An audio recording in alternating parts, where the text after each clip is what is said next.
Now, Kenya has made the first bulk shipment of packed tea comprising of 2.68 metric tons to Australia. Agriculture Cabinet Secretary Mithika Linturi says the packed tea sale is part of a strategy to diversify products and markets to boost earnings.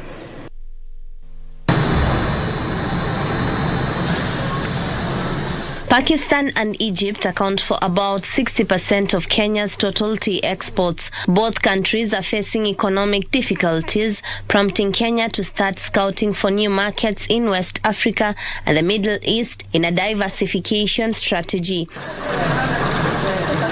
Kenya is keen on diversifying tea buyers and has shipped 2.68 metric tons of packed teas to Australia that is expected to retail at an average price of $11.5 a kilo. I would want us to start thinking of how then those concessions, that investment by government can be translated to an increased price per kilo to the farm. We do not want to create you as giants at the expense of our farmers. The flagging off of the value-added tea to Australia comes barely 3 months after President William Ruto flagged off a value-of-added consignment to Ghana under the African Continental Free Trade Area Pilot Program.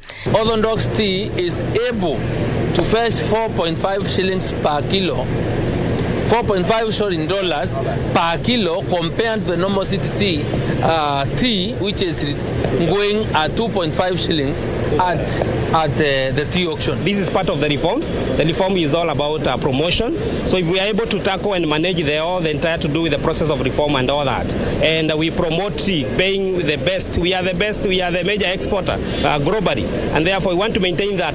To increase value addition, the Kenya Tea Development Agency, KTDA, is still seeking to raise 800 million shillings to finance establishment of specialty tea lines in 12 of its factories to meet growing demand. Within a very few months, we will be able to ensure that happens, and when that happens, then there will be enough orthodox tea for export, which is demanded out there, and of course, eventually there will be great.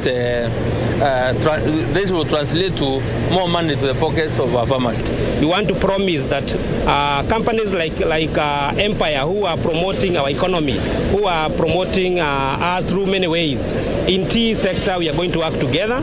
We promote the much that we can, especially in value addition. Of the 33 million tons we have done this year, 733,000 tons are from the tea exports. So I congratulate also the CS and the ministry for the new initiative of getting to the new markets of specialized tea. The government is appealing to tea investors to venture into the value addition frontier so as to attract more markets for exports. From the port of Mombasa, I'm Juni Karisa Mbele.